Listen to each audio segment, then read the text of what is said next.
Sunday, February 13th, 6 o'clock a.m., and you are watching the Wisdom Worth Knowing podcast.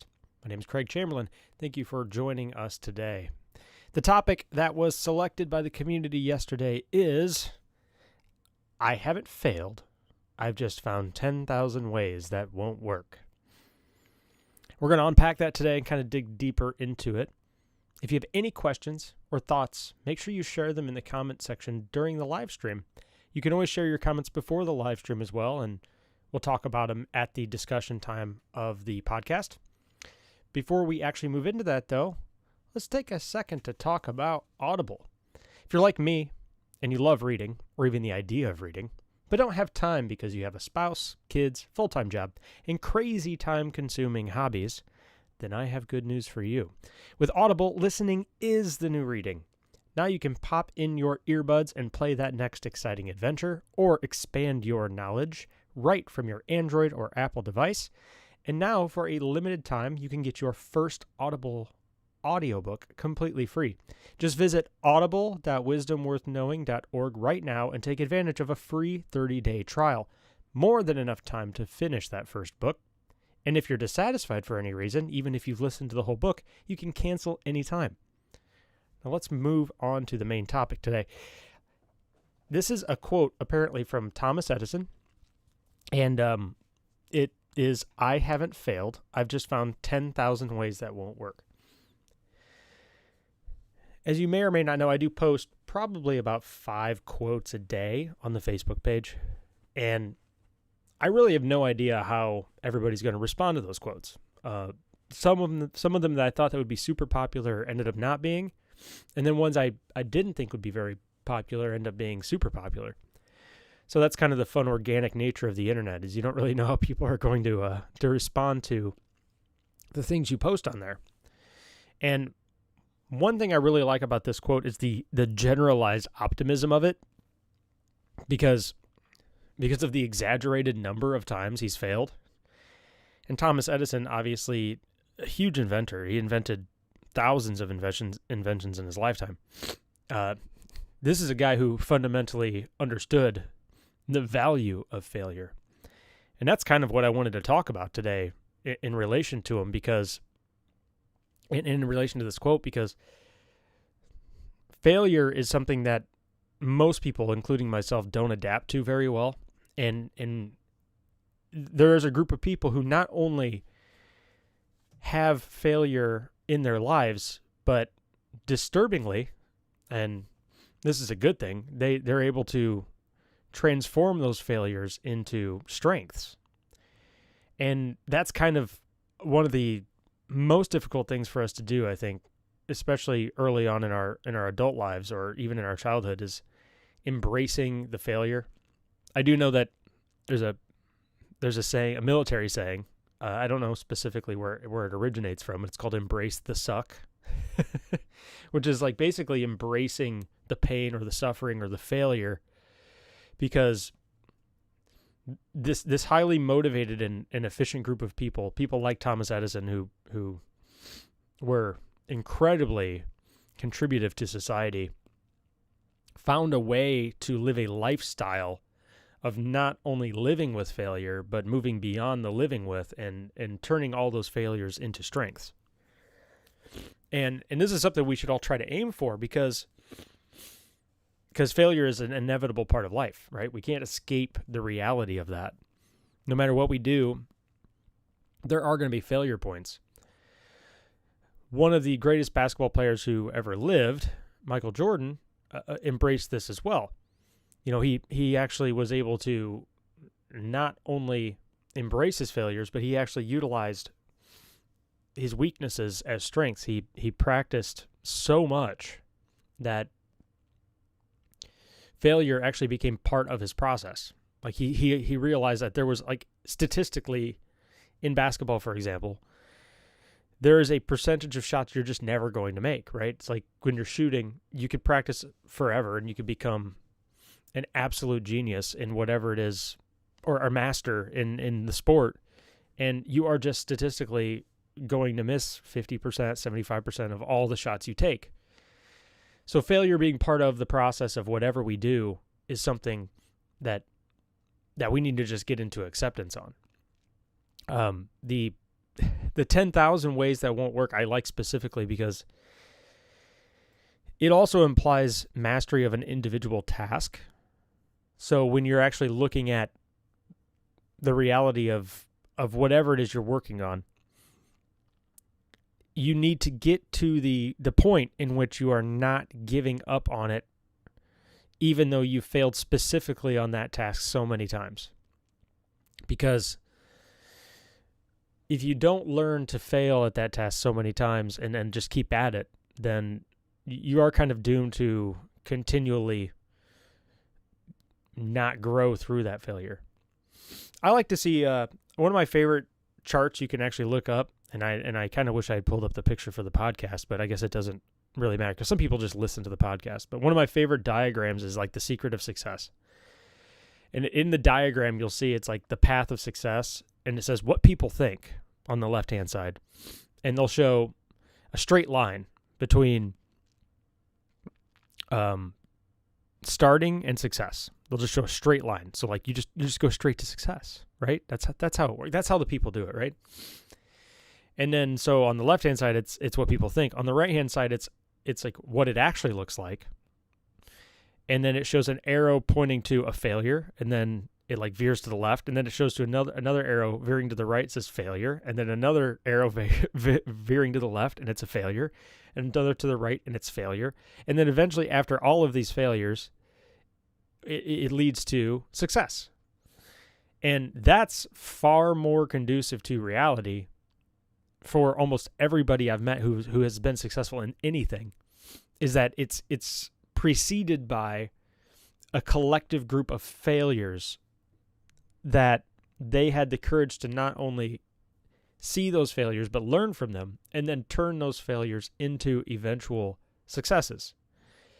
And so this whole idea of failure being part of the process of success is, in my opinion, the actual realistic view of how the process of becoming successful works. And we take this for granted. Like I don't know where the idea of assuming success without failure even comes from. Again, I think that might be just the naivety of youth. We kind of talk about that on the show a lot, is when you're younger, you assume everything's just going to come easily and naturally, and you're just naturally going to be successful at everything that you do without any effort at all and without ever failing. I know my kids fall into this trap every once in a while, especially if they're learning something new. Is it gets incredibly frustrating, when you first start a homework assignment or learning a method of mathematics or playing a sport, for the first time. Unfortunately, by nature, we compare, right? So we'll see, especially I think this culture struggles with it, because they'll see on the internet or on TV, they'll see somebody who is a master of whatever it is they want to do. So they'll see like a master gymnast or a master basketball player or a master ninja warrior or a master singer.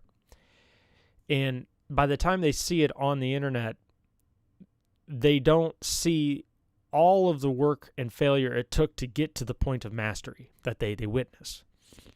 And by nature, we compare. I think it's just in our psyche. We compare to everything. And that's why the internet in general is a dangerous place for a lot of us, including myself. I mean, we can't help it. We compare. And if we're not aware of that, if we're not aware that that's what we do, we need to be careful constantly watching people who not only have become masters of specific areas of their life on the internet, but they've also mastered the ability to edit. Because a lot of people can turn themselves, because of how the internet works and the nature of editing, they can create an illusion of success with ease. And that's a common selling point. Oh, lose 50 pounds, never exercise at all. And they'll show the before and after picture, and they'll show they'll sell you on the idea that this stuff can be done without the work. Or there'll be people who are just naturally talented, and it'll appear that they were able to accomplish these amazing feats without any work. And the problem is that's the nature of editing, right, on the internet, is you don't see all the work. I had this conversation with my daughter who wanted to do a YouTube channel. And I have a real early experience with YouTube. I spent about 10 years doing YouTube videos on my Craig the Tech Teacher portion. I've retired it since then. I think I will return to it at some point. But it was tech help videos. And when I first got started on that, I made all kinds of mistakes, just like with this wisdom worth knowing thing. I made all kinds of mistakes. But the reality of the situation is the people who are successful on YouTube, they are immensely disciplined. Like, if you look at the people who become successful just in that area, I mean, they do daily content. They spend an immense amount of time working on their work. It may not seem like work to them because it's something they're passionate about, but it does take an immense amount of work, and they may make 100 videos and only one of them is the one you saw. One of them is the one you saw that went viral and it did really well, but you don't see the 99 or even 1,000 videos they did before that, before anybody even noticed they existed. And that's funny because we compare ourselves to the best of other people on the internet. And especially if it's the edited version, then they'll come on there and they'll brag like, "Oh, it was easy. It was no problem. I didn't even try." It's like, well, you tried a lot harder than you think. So that's part of the thing we just have to accept, is that failure is part of the process. A guy like Thomas Edison, who contributed, it's indescribable how much he contributed to society, because he was not only willing to accept failure as part of his experimentation process, but actually say, okay, I failed, but I haven't failed. I've just found 10,000 ways that won't work yet. I'm going to keep at it. I'm going to stick with it. Ooh, and this kind of brings up the point of another thing we do struggle with culturally, and I understand why. I really do, is we struggle with commitment. And I don't mean just in relationships. I mean, we struggle with commitment in everything. And that's also the nature of having too many options. This is a unique problem in history, by the way. Like, if you go back 100 years, not even 100 years, if you go back 10 years, the amount of options people have were extremely limited. And for the first time in history, because we are such a blessed and abundant society, for the most part, we have so many options on things that we can commit ourselves to. So many options that it actually can create a situation of paralysis for actually deciding what to commit to. This was actually a real problem for me even early on when I did Tech Teacher, because there's like a million different directions I could go on this. And I had a commitment fear, because if I committed to one subject matter or one topic, sure, I might be extremely effective in that one topic, which may expand my audience and my reach, but then I'm stuck with that topic, right? It's like I'm trapped.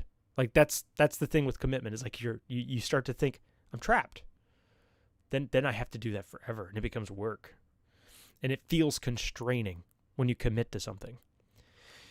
You know, when you commit to something, though, it allows the benefit for a quote like this to really work, right? If you aren't committed to something, then when you start to fail at it, you're just going to give up. So, I mean, we do need to make that conscious decision of committing ourselves to whatever it is that we intend to focus on. And part of that commitment is embracing the failures that are going to come with it. If we get into the habit, I'm not saying that once you commit to something, you're trapped in it forever. You know, something like as silly as a topic on a YouTube channel. But if we get into the habit of giving up every time a failure kind of rears its ugly head because, you know, poor us, we failed, then we are not going to ever enjoy the benefits that come with that commitment. And that's true for relationships as well. I'm grateful and blessed to say that I've been married for over a decade at this point. I don't want to say specifically how long, because I don't know when you're watching this video. But the commitment portion of that is, first of all, this goes back to the comparing thing. I love how when people see people who are not married see people who've been married for a long time. They just assume that things have gone well that whole duration, and that's why they stayed married. And that's just simply not true. Relationships are incredibly difficult, especially in those first 7 years. Even statistically, the first 7 years are nightmarish. It's like a roller coaster ride for a lot of married couples. And if you're not one of those people, consider yourself blessed and lucky. But that initial 7 years, they say, is like the test, right? That's where you learn that's where the rosy sunglasses come off and you start to really learn who the other person is. You kind of, all the flaws get unpacked. And then that's when the commitment stuff becomes incredibly important, because you're going to start running up against the other person making mistakes that hurt you making mistakes that hurt them, having to figure out how to communicate. And a lot of failure is intrinsically built into that. Like, there's going to be hundreds of thousands of failures in a relationship on both sides. And then if we are in the habit of giving up every time a failure rears its ugly head because it freaks us out, or we think, quote unquote, the grass is greener somewhere else, and we reject the commitment portion, then we're setting ourselves up, first of all, on a lie. The lie that because we're married, everything should be great all the time. That's a lie. There is literally nothing that's great all the time. No job, no relationship, no anything. There's just nothing that's like that. So that's the first lie everybody has to just drop. Like, nothing exists that's perfect. So if we expect it to be perfect, congratulations, you're gonna be living in literal hell with that thing, because you're gonna be perpetually disappointed by it.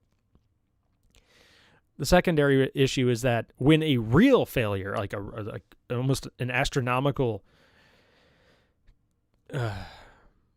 catastrophic failure does inevitably occur, because it will occur. There will be an event that occurs in which somebody fails big time, and then it's the test, right? That's the real test. Are we committed at that point?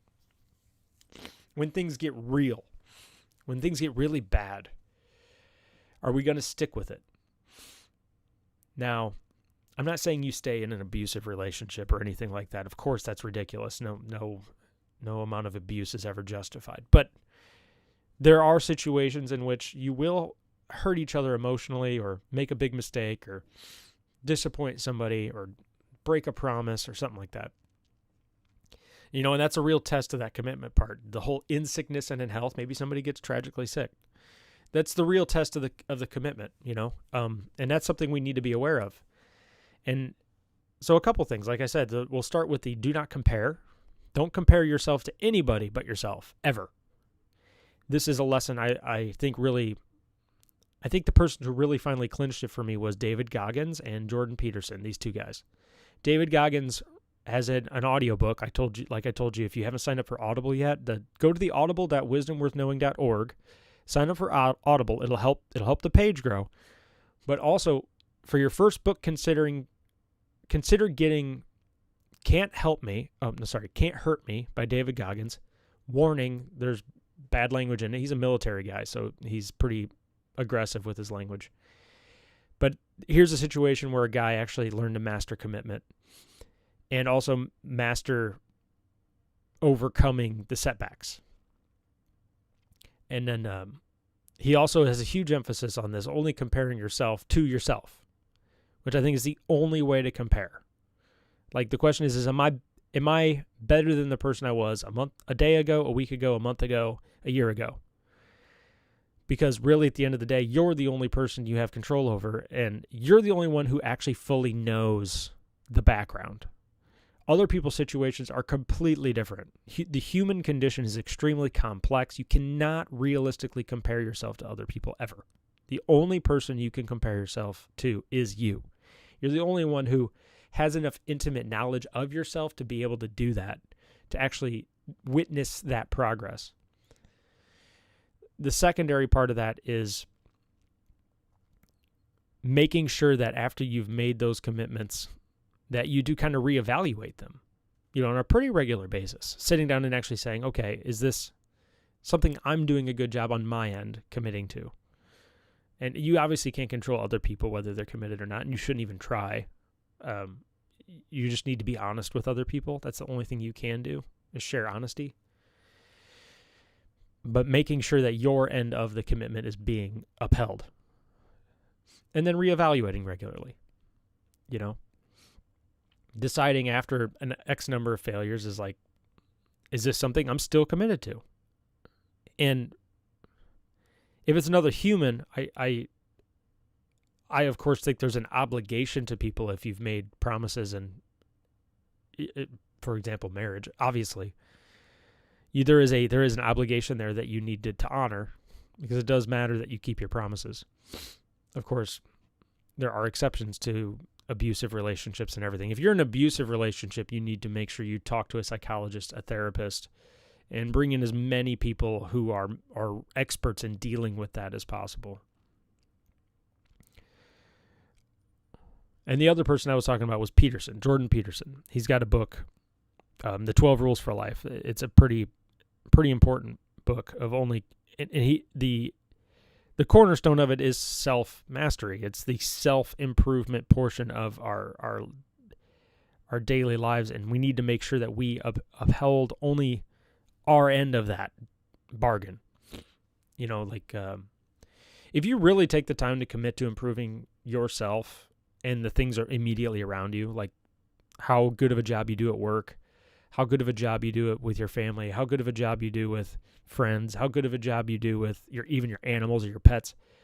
If you just start tallying up all those responsibilities, you will quickly run out of time. If you commit to those things wholly and you handle them well and you do them well, then you will find that you have no time left to sit and compare yourself to other people. Because doing something extremely well requires an immense amount of time and energy. And there's almost always areas of improvement for almost everything that you do, whether it be your work life or your home life or your relationship life. There's almost always something you can do better than you did yesterday or the week before. And it's really important that we only focus on those things, because those are really the things we have control over. And I think there's a healthy amount of self-esteem that comes from that as well. When you've actually stuck with something and you can get the rewards of that intimacy and of that commitment over time as it starts to pay off that fruit. So that's an excellent topic for today. I'm glad you guys all brought it up. We're going to move into our discussion time, and we may not have many comments. Like I said, we're pretty early in the podcast, the infancy of the podcast. And if you post your comments, plus it's 6 a.m. and it's a Sunday. I mean, like I talk about on the show pretty regularly, most normal people are not up this early. I'm up this early because it's really the only time I can do this uninterrupted with my other commitments, ironically. So if there's not a whole lot of comments, it's totally fine. We'll just move straight into the devotional time. So let's take a look at the comments here on Facebook. I see Pech Sakwatana said they shared this picture, the I haven't failed picture from Thomas Edison. And they said, I love it. Yeah, I love that one too. I do love the idea that I love the 10,000 part. I found 10,000 ways that won't work. That shows commitment, 10,000. I don't even know if there's a lot of things in my life that I've failed 10,000 times at and still stuck with the problem. But if you look at the history of Edison, then you'll know that that commitment he made to it has definitely paid off for him. He ended up inventing some of the most popular inventions ever created, and I think he's mostly attributed to the light bulb, but historically. But that's not all he invented. He invented all kinds of things. He's got a really interesting life, actually. If you look up Edison. Let me pull up some other comments here from other portions of the page, and I have. Looks like mostly generalized comments here. Okay, so we don't have anything new on the discussion time. Totally fine. So we'll go ahead and move straight into the ad spot too. So if you're following on Facebook, make sure you consider subscribing. So the subscription thing on Facebook, you only have to pay $1 a month or join for $1 a month. It helps support the advertising campaign for the show, helps promote the actual page so that more and more people can see the videos that are done daily. Again, that's $1, 4 quarters, one time a month. I chose the cheapest option because I didn't want people to feel like they have a huge financial obligation. My intention is to crowdfund the thing. So the more people we get at the simple $1 a month, it'll cover all the costs and the expansion of the show without the need for breaking the pocketbook. So if you want to subscribe, head over to subscribe.wisdomworthknowing.org, which will bring you to the Facebook page, and then you just click that subscribe button right at the top. And you'll get this super cool subscriber badge, which is right across all the comments you make on the posts, as well as the live chat, to show your commitment to the show. This is the Wisdom Worth Knowing podcast, February 13th, 6:42 a.m. It is Sunday, so I am going to try to get some rest today, and you should too. Let's be the best version of ourselves we can today, and as always, do not forget, I haven't failed. I've just found 10,000 ways that won't work. Have a wonderful day, everybody.